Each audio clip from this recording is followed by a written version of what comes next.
جی research کیا کہتی. Thank you so much doctor Zawala. اور ظاہر ہے یہ انفارمیشن یہ ایجوکیشن بہت ضروری ہے, بار بار اس کا ریمائنڈ کرانا بھی بہت ضروری ہے کیونکہ لوگوں کو نہیں آئیڈیا ہوتا. ظاہر یہ بڑی مشکل ٹرمز ہیں کہ جی کیلوریز کتنی ہوتی ہیں اور کتنی کوانٹٹی میں کھائیں اور کیا کریں کیا نہ کریں.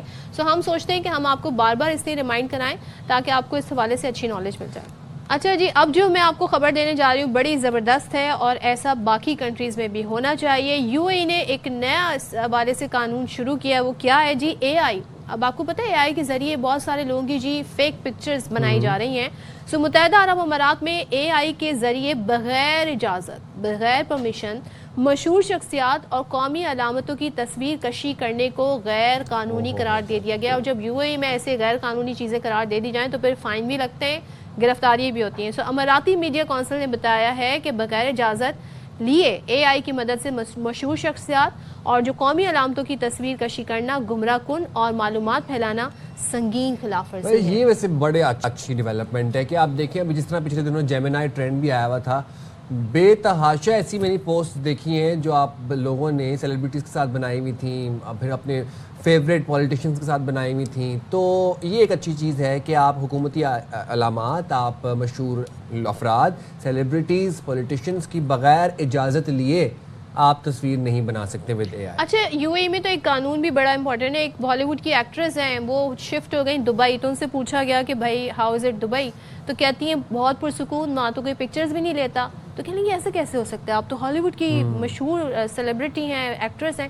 انہوں نے کہا وہاں پہ قانونی طور پہ یہ الاؤ نہیں ہے کہ آپ کسی کی پکچر لے سکیں. So very positive and big development. آگے بڑھتے ہیں اور جہاں پر ہم اے آئی کی بات کرتے ہیں, اے آئی سے آج کل بہت سے جو فیلڈز ہیں, جو شعبے ہیں, ان میں مدد لی جا رہی ہے. خاص طور پر اگر میں فیشن کی بات کروں تو فیشن کی جو ہماری فیلڈ ہے اس میں اے آئی بڑا ہیلپ فل ثابت ہو رہا ہے. بٹ فیشن انڈسٹری میں روز نت نئے ٹرینڈ متعارف ہوتے ہیں اور خواتین و حضرات دونوں ہی ان کے منتظر رہتے ہیں. اب یہی صنعت ہے جو دنیا کی سب سے بڑی آلودگی پیدا کرنے والی صنعتوں میں شمار ہوتی ہے. اب ہر سال کروڑوں ٹن کپڑے لینڈ فلز کا حصہ بن رہے ہیں, اور جب وہ لینڈ فلز کا حصہ بنتے ہیں تو پھر آپ دیکھیں کہ ہمارے ماحول اور معیشت پر بوجھ بنتے ہیں. ماہرین کے مطابق سسٹینیبل فیشن یعنی پائیدار فیشن اس مسئلے کا حل ہے. ہاں اچھا, یہ بھی کہا گیا ہے اور یہ بڑا کانسیپٹ باہر کے ملکوں میں تھرفٹنگ کا بڑا کانسیپٹ ہے. پرانے اور سیکنڈ ہینڈ جو کپڑے ہیں ان کی ریسائکلنگ ایک تو الگ چیز ہے. دوسرے جدید اور منفرد فیشن, اب فیشن جو ہے نا وہ گھوم گھوم کے واپس آتا ہے. اب ساتھ ہی پری لوڈ ایک بڑی فینسی ٹرم ہے, لیکن اکثر و بیشتر پروڈکٹ ہوتے ہیں, بیگز ہوتے ہیں, شوز ہوتے ہیں جو کسی نے استعمال کیے ہوتے ہیں اور اس کو باقاعدہ پھر اچھی کنڈیشنز میں ہوتے ہیں. ایسے بھی نہیں کہ بالکل ہی آپ کہتے ہیں نا تباہ حال چیز جو ہے اسے پری لوڈ بنا دیں. تو پری لوڈ فیشن بھی جو ہے وہ نئی راہیں کھول رہا ہے اور یہ بجٹ کے حساب سے اسٹائلش بھی ہے, آپ کی جیب پر بھاری بھی نہیں ہے, تو اس سے بہت کچھ کیا بھی جا سکتا ہے. بالکل جی, تو گفتگو کر لیتے ہیں پھر اس تمام تر صورتحال پر. ہمارے ساتھ موجود ہیں فیشن ڈیزائنر کرن افضل. بہت شکریہ کرن, آپ نے باخبر سویرا کے لیے وقت نکالا. سسٹینیبل فیشن کیا ہے اور یہ روایتی فیشن سے کس طرح سے مختلف ہے؟ تھرفٹنگ کرنی چاہیے, پری لوڈ آئٹمز ہمیں بائی کرنی چاہیے یا نہیں کرنی چاہیے, آپ کی کیا رائے ہے؟ ایکچولی ایک دور تھا کہ ہم لوگ صرف یہ سنتے تھے کہ باہر سے کچھ کپڑے یہاں آتے ہیں اور جو ہم لوگ اس کو ونٹرز میں یوز کر رہے ہوتے ہیں اور مختلف چیزوں میں یوز کر رہے ہوتے ہیں.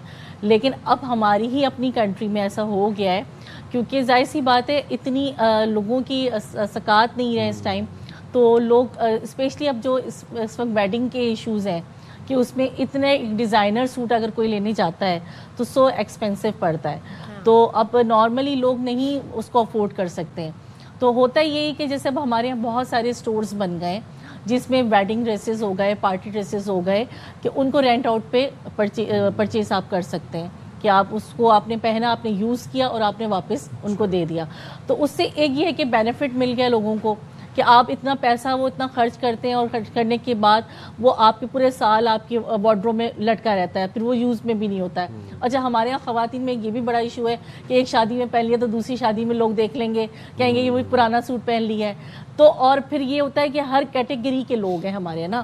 اب ایک طبقہ ہے جو وہ ہر طرح کے افورڈ کر سکتا ہے, وہ لے سکتا ہے کپڑا. ایک طبقہ ہے جو بیچارے افورڈ ہی نہیں کر سکتا ہے, وہ سوچتا ہے بنانے کے لیے, وہ 6 مہینے پہلے ایک شادی کی یا کسی عید یا بقرعید کی تیاری شروع کرتا ہے کہ اس کے جس کے 6 بچے ہیں, 6 لڑکیاں ہیں, تو وہ یہ شروع کرے گا کہ یار ایک ایک کبھی بنائیں گے تو اتنی کاسٹ آ جائے گی.